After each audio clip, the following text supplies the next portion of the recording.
Good evening, everybody. Welcome to Thinktank and the next in our series of Contemporary Science Talks.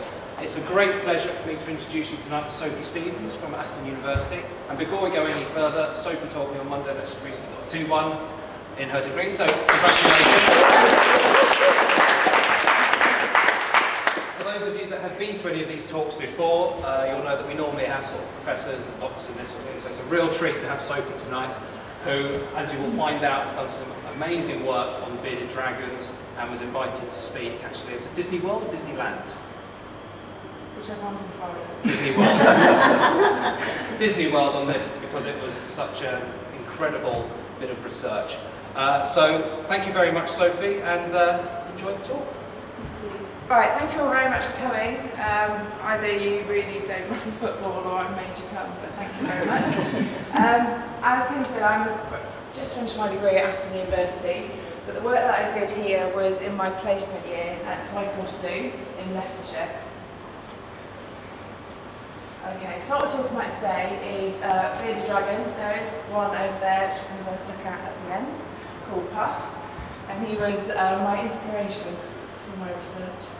The whole point was to try and change his original enclosure and to try and stop their stereotypical behaviour. And by doing enrichment, I tried to change their behaviour patterns into more wild and natural. Okay, right, so this is at Twycross Zoo, just a little bit about Twycross. Try and get you all to see. It's actually one of the leading primate collections. It is the only place in England that holds bonobos, which is like a chimpanzee, if you don't know.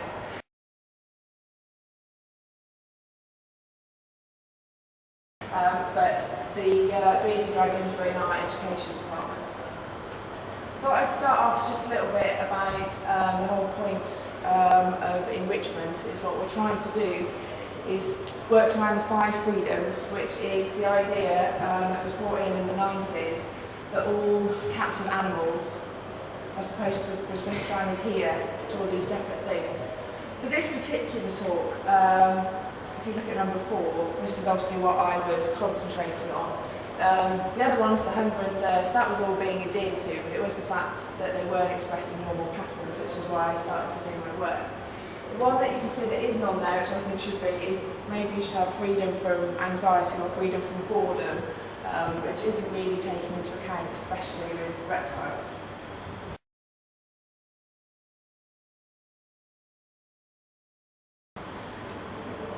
Okay, right, so there's 2 approaches to enrichment.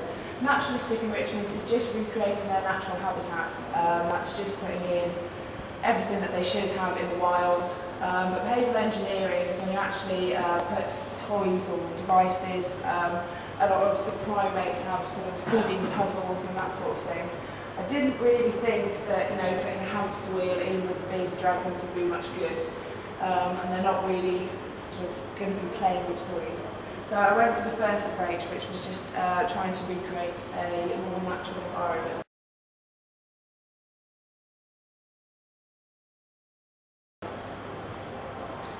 This was the big question that I was trying to answer, and there's not an awful lot out there about reptile enrichment. There's an awful lot about the primates. They're all different, monkeys and the apes, they have a lot of work, but not so much on reptiles. The big question is, can they actually suffer? Would they actually notice if they were in a box, or would they just, have no idea? And again, can they play? Is there any point trying to give them stuff to entertain them if they actually can't be entertained? As Penny said, I went and spoke at the RAPE conference, which is Reptile and Amphibian Training and Enrichment, over in Florida, and it was really interesting to start to see what people were actually doing. A lot of the work they were doing was actually with crocodiles. But it was the first conference that had ever been held, so that shows just how new all these ideas are.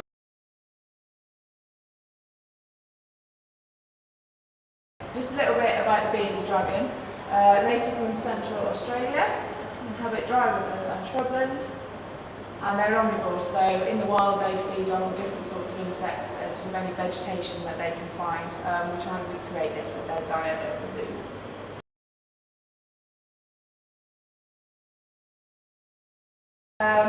Obviously they're a bearded dragon because of their sort of spiky beard that you can see around here.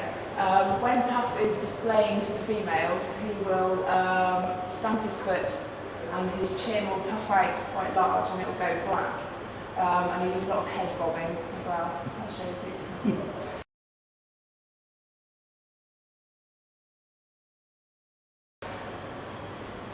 Okay, at Twycross we've got 3 individuals, one male Puff who's here this evening, and then we've got the 2 females. They were actually donated to the zoo by someone that can care for them anymore. And the original closure was provided with them, which was perfectly fine for when they were living in someone's house, because he could get them out every night and they could have a run around. But when they were in there for long hours, you could see it was not really appropriate for them. So the whole point of my research, as I said, was to try and stop the signs of stereotypical behaviour. Stereotypical behaviour in primates, you often get the characteristic rocking. The chimps will rock back and forth when they're bored, and the big cat pace and that sort of thing. With reptiles, the most common thing you get is actually called glass climbing, and they'll put their front legs up against the glass and push their belly on the ground. Just basically because it looks like they're trying to get out.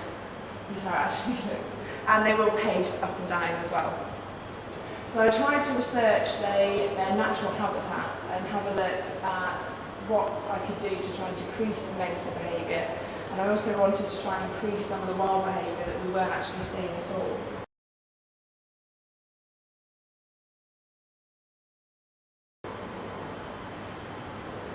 Okay, right, so this is what I actually did. Started off by assessing the original environment they were in, which is the points that you can see there.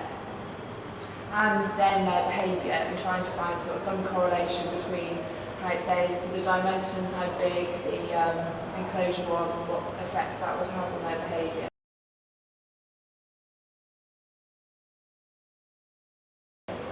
This is a picture of their original enclosure. As you can see, it's way too small. You can see the 3 lizards there, and basically, you know, there's enough room for all of them. There wasn't even really enough room for them to particularly turn all the way around. And pretty sparse, no foliage, no nothing.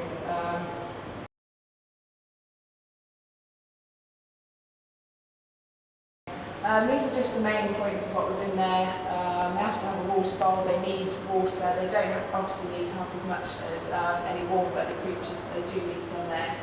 They have a heat pad. Reptiles obviously don't make, mammals make their heat from eating, but they're cold-blooded, so the only way that the lizards can heat up is they actually sort of bask. So they have a heat pad underneath to keep it at a normal temperature. They also have specific lighting. They have 2 heat lamps on a big basking spot, where they'll generally spend the morning on the basking spot warming up for the rest of the day. And they have UV strips, which are very important in their diet metabolism. They need UV. The enrichment that was there, as you can see, was some rocks and some wood, so not that exciting.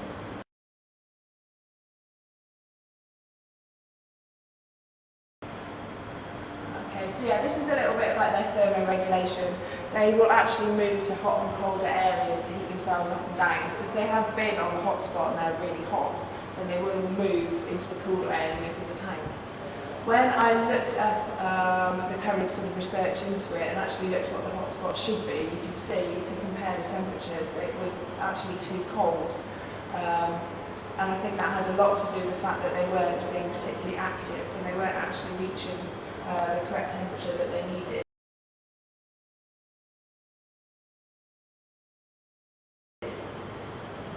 Have a quick look at their diet and feeding. This is actually the bit that wasn't actually a problem. They were getting everything that they actually needed. It was just the way in which we were feeding them wasn't really very interesting for them. So you can see they had sort of various vegetables that we'd steal a cucumber off the other keepers. And they've had different dietary supplements. When you feed crickets to reptiles, you actually cover them in dust, in a cricket dust, which is fortified with vitamins, so when they actually eat the cricket, that's on the outside. We also feed the crickets a special dietary supplement as well, which is called gut loading, so the nutrients are in the crickets and then feeds the crickets and gets the nutrients that way. The availability of D3 was what I mentioned earlier. That is an essential vitamin for them can't actually metabolise it on their own. That's where the UV lights come in. They've got special receptors just underneath their skin. And with the UV, that means they can actually metabolize D3 from their food. So the diet and feeding was absolutely fine, but it just wasn't very interesting. We just put it sort of the food bowl in the same place every day, and we just sort of put the crickets. Sometimes we put them in with the crickets, so they can have a bit of variation. The problem with the cricket feed, I found that quite interesting piece of research that was done at, I think, Edinburgh Zoo, and they'd used a timing mechanism, so the crickets came out at different times, and they actually found that the lizards who learned what was going on and just sat underneath and just waited for them to come out. So the whole idea of them being there all day didn't work at all. Someone might as well just chuck them in there all day. So.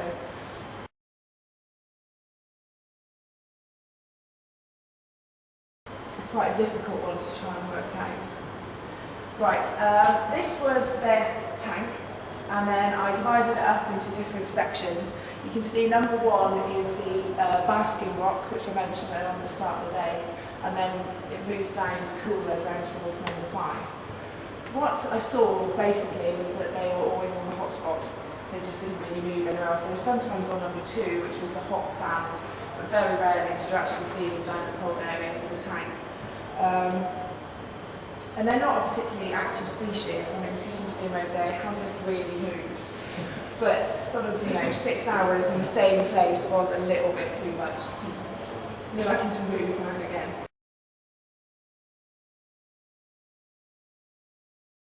Okay. This was quite a difficult one to actually find. I couldn't actually just sit and watch them all day, so I watched them for 30-minute sections in the day, and then I went through the sections of behaviour I was looking for.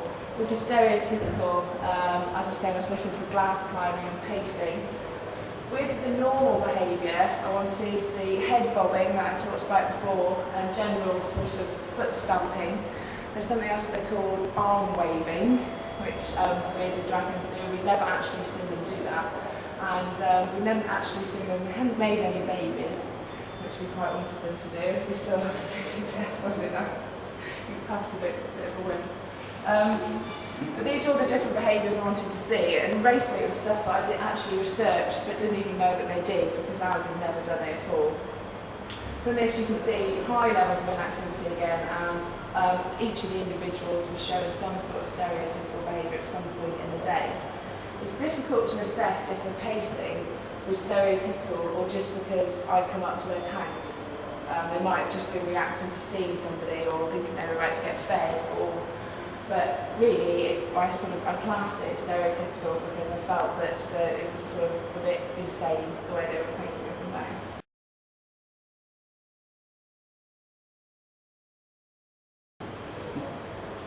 Okay, just to summarise then, the main problem was that it was just too small.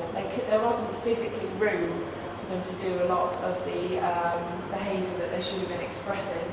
They do something called circling. They actually circle around each other. Sometimes it's aggressive, which we wouldn't really see with ours because they've all lived together for so long and there's only one male.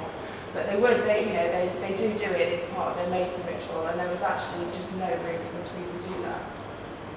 The heat gradient was wrong, so they were too cold, which probably led to the problems with really bad activity levels. And there was no hunting opportunity. If we put crickets in there, they just sort of found them straight away because there was nowhere for them to hide. As I said, very low activity levels.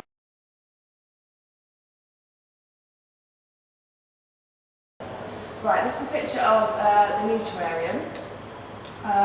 As we've gone through, I wanted to use naturalistic environmental enrichment, so I just tried to recreate as best I could what I thought they would have in the wild. I actually changed the entire terrarium. We found a very, very big glass tank, which took a lot of people to get into the room, but it was well worth it, and it was actually had access from the top as opposed to forever sliding the doors open, which I don't think helped the heat levels particularly.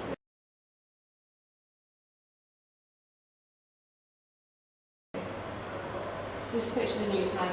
The lighting has fallen down, which we noticed after taking a photo. As you can see, it's so much bigger. If you can sort of compare, you can see one of the lizards there compared to how small the other one was. There's so much more room for them.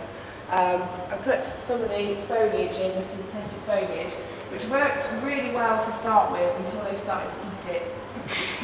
And even though it went straight through, we didn't really think it was a very good idea, so that actually had to go eventually.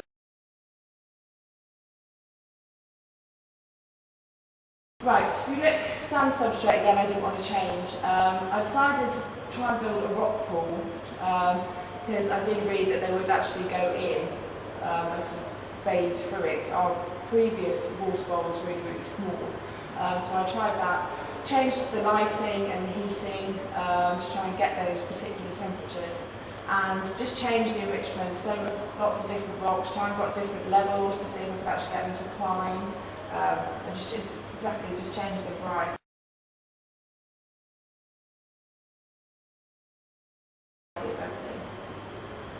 Okay, so as you can see, thermoregulation was maintained by a thermostat at 45, so that to show that they were at the, their particular heat that they needed all the time, which I think led to a greater activity level. We do need a cool area in the tank. It was a long way, because it was so much bigger, it was a long way away from the hotspot, and I think it was a bit too cold for them. We didn't really see them down there very much, apart from when they were trying to eat all the foliage.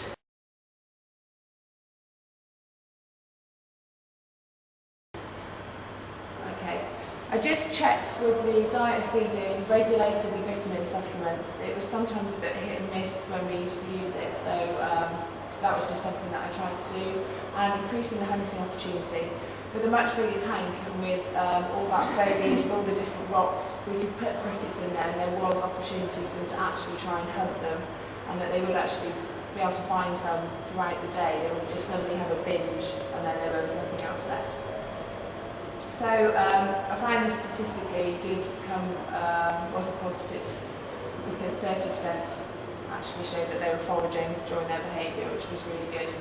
And we just tried to move the static vegetation bowl to a few different places, just so they didn't sort of all merge straight away.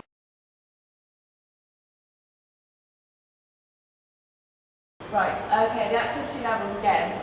The most interesting thing I found with this was, if you look at number 4, that was actually a cave that I attempted to build.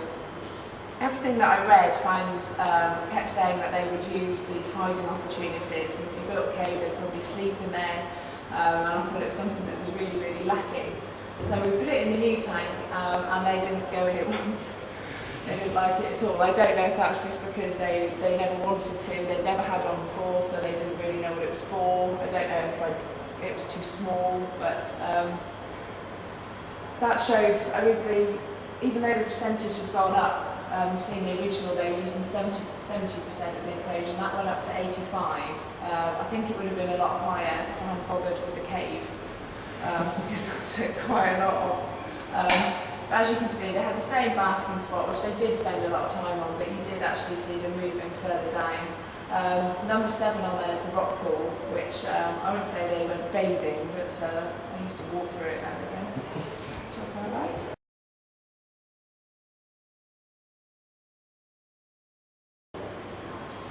Right, okay, the behavioural patterns again, this was the most important thing. This kind of was the result, basically, to see had I actually changed any of their behaviour at all. I used the same methodology and went through all the individual behaviours that I wanted to see, and did the same observations at the same times, and reported what behaviour I was seeing.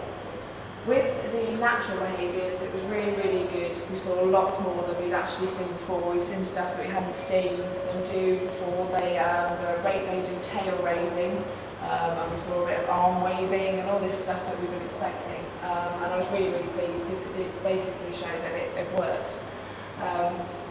The reduction in the stereotypical behaviour, it wasn't completely eradicated, but it was, I saw much less evidence of it than I had done before, which I was very, very pleased with.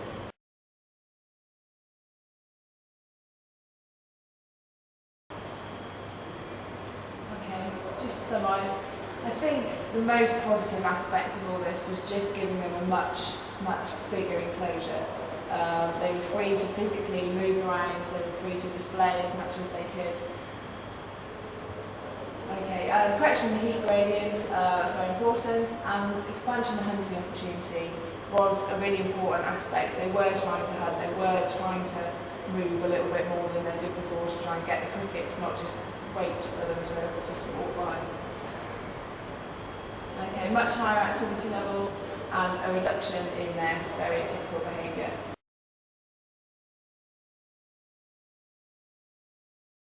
So the final point was basically that I did replicate the wild environment. It's using all different aspects, the internet, different books about keeping lizards, and something trying to make it specific for bearded dragons. I could actually eliminate the stereotypical behaviour. Of course, I only worked with 3 bearded dragons, and they've all been sort of brought up together. They've always lived in the same sort of environment. So I can't, I know every sort of scientist sort of thing, you can't say that this is a rule, but from what I found, that I could eliminate stereotypical behaviour in bearded dragons, but I can only say that at Twycross soon.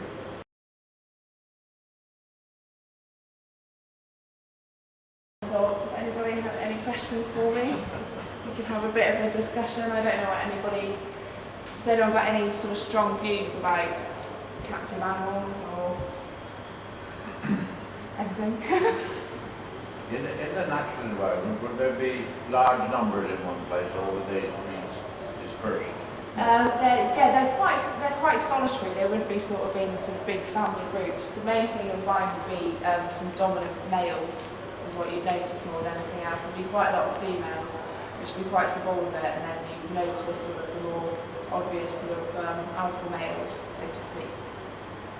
But you can't keep them on their own. When you actually, if you try and buy them from a pet shop or anything, you have to buy a pair, because they can't actually sort of survive on their own. They can't be kept individually. You really need to keep them in a group. How natural was their food and their feeding? Their feeding. With the insects, we always fed crickets, which was pretty much what they would be having in the wild anyway. We also fed them pinky mice, which are mice that are 3 days old, which is sort of a more meat-orientated thing. Obviously, that's not exactly what they'd be getting in the wild, but it was something a bit more sort of meaty for them, because they would, if you let them loose and they see a spider or something, they will go and chase it. They don't usually catch it, but they will go and chase it. And just any general vegetation, I think in the wild often sort of, it's like dandelions and grasses and all that sort of thing that they'll eat, which we can't really replicate in the same way, really, just because the season changes. So they generally would get sort of carrots and apples and bananas and that sort of thing. But as long as they've got a balance between meat feed and veg feed, and they have to have starved days, because they'll get very, very obese, because they would just eat. I've got another dive-related question. I'm not a zoologist, so I'm naive about this. I was really surprised that you knew about ultraviolet and vitamin D in nutrition.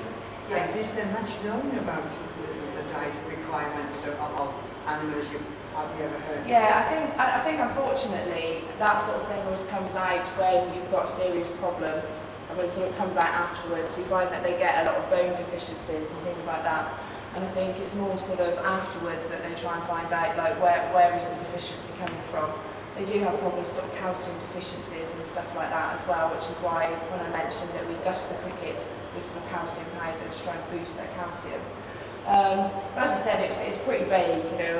Whatever you can find is it just says they have receptors under the skin, and how exactly they use the UV to metabolize, I don't know. But I think it's generally when you've seen a problem, then you can try and find out.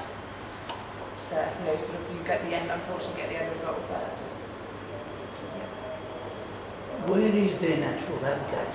In central Australia is where they're found. Yeah, and they're just they're not sort of particularly desert like a lot of lizards that you'd imagine. It is more sort of shrubland and woodland and that sort of thing. That's where they're naturally found. But yeah, only in Australia. How much of this do you think can be applied to other reptiles? From when I went over to America, I could see that everyone was trying to do the same sort of thing. So I would say pretty much you could do, I mean, especially with other lizards. I mean, I think when you moved off to other reptiles, obviously they've got such specific needs. But I think the general idea, just to show that they can actually be enriched and you can make a difference, I think is, yeah, it's really, really important, because most people just don't think that a reptile has enough brains to notice where they are, and I think all this has done is sort of prove that it is really important. If you could do it again, or if you have more time, would you do anything differently? Having seen an improvement as you have done, what would the next step be? The main thing that I was really interested in was actually trying to get them, especially the girls. If you actually, when you see Puffy's not particularly big, the girls are actually really quite fat. And one thing I wish I'd done is sort of weighed them before and then weigh them afterwards, because the activity levels, they were so low that they just, you know, they just weren't burning off anything at all. And they are really prone to obesity as a species. So that was one thing I would have liked to have done, is physically weighed them first and then weighed them at the end and see if they'd, how many pounds they'd shed. But they look a lot more slimline than they did. Are they prone to obesity in the wild though? No, because there's a lot more activity. It does beg the question, doesn't it? Why keep them in any cage whatsoever? Well, that's an impossible question to answer.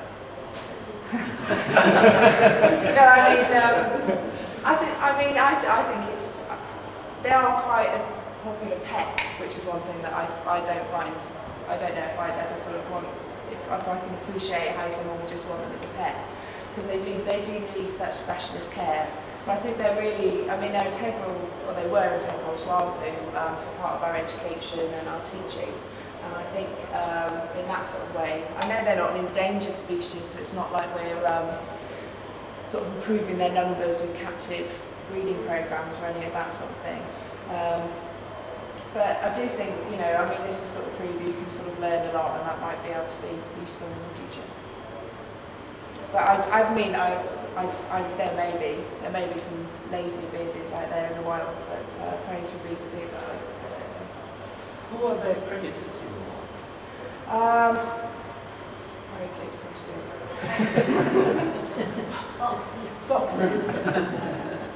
So presumably you think it's that slowly? Yeah, exactly. That's like natural selection. But like I said, another reason they're prone to obesity in captivity is because we can't replicate their diet exactly. We tend to feed them things like apples and carrots and that kind of thing, which is as close to replication as we can get. But things like apples and carrots, because they've been selected for our diet, are very sugary and very high in things that they shouldn't really have. So the obesity in captivity is as much a problem with what people like to feed them.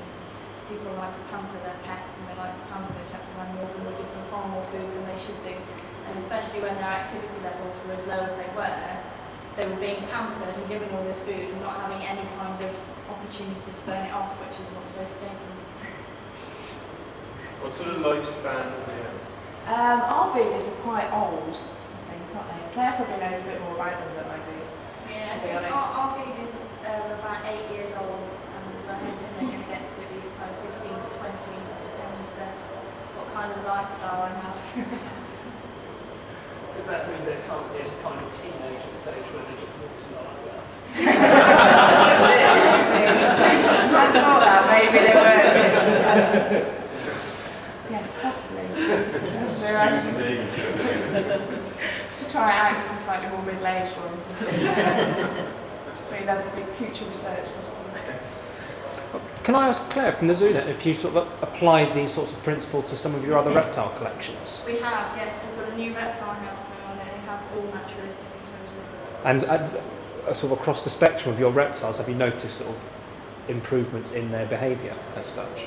And lifestyle? It's difficult from our point of view, because unless we have somebody like Sophie that comes to the zoo to do research, we as people working don't really have much time to sit and watch them for long periods during the day. But we notice in terms of kind of food intake and that kind of thing, if they're hungrier, they're obviously being more active and what have you. So yeah, we were noticing the difference. And how much money has she cost you in terms of having to rebuild everything?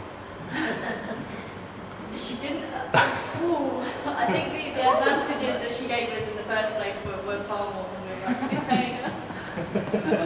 Yeah, that's true. It was from everything that I found. I didn't actually buy anything new to do this. I didn't have a budget. We found the tank out the back of the old reptile house and that sort of thing. It was more how it was done. But it worked. Can you tell anything with the, or any of the reptiles, how they react to people? Because they must sort of constantly feel going tapping on the glass and that sort of thing. They're not generally bothered by general members of the public because a lot of the time a lot of reptiles are nocturnal, so during the day they're generally resting anyway. But they're not bothered by general public at all, which is generally ignoring. We have in our new reptile house now, it's kind of a walkthrough exhibit with naturalistic planting. We've actually got kind of iguanas roaming free, and they kind of just roam about all over the place, and people walk across the path. An iguana occasionally drops out of the tree, and they just completely ignore people. So it doesn't seem to bother them at all. It depends which type of reptile it is. These guys are pretty good because they're hunting fairly small, rapid creatures. And I think the more intelligent people give them credit for, aren't they? They certainly recognise the hand that feeds them. They ignore everybody else, but they know the people. Yeah, I'd like to think they remember me. But Do they have colours? I've no idea. I couldn't tell you. I think they do, because we noticed that they go for green things. So there must be some way that they see if you put a little bit of lettuce in amongst everything else, that's the first thing they'll go through. Yeah, very excited by lettuce. Sorry? Is that why they went for the leaves? Yeah, probably. It would have been really interesting to try and find out if we put, red leaves in there. They would have been bothered by them at all. That would be a whole different area of research. Colourful. Relationship between Sophie and Twycross.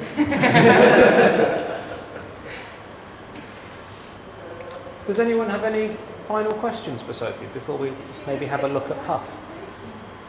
No, we can't come out. He can't come out. He's got to stay in the cage, I'm afraid. We're all going to have a look at him. Well, in that case, if you could all join me in thanking Sophie for a fascinating talk. Thank you all for coming, despite the football. I hope you don't have any problems getting home or getting out of the building. I would recommend, actually, I'll lead you back down, you go out the back of the building, if at all possible, because they've got the front completely shut off. Otherwise, thank you very much indeed, Sophie.